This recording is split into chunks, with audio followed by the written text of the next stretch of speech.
మోకపాడు గ్రామము, బల్పం పంచాయతీ, కోరకొండ పోస్టు, చింతపల్లి మండలం, పాడేరి, అల్లూరి సీతారామరాజు జిల్లా.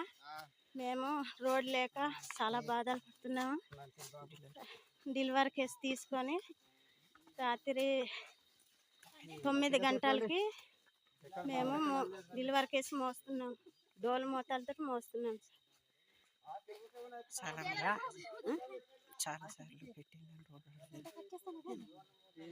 చాలా రోజులు పెట్టాము కానీ రోడ్డు రావట్లేదు.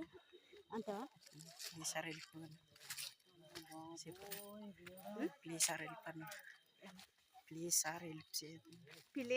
హెల్ప్ చేయండి.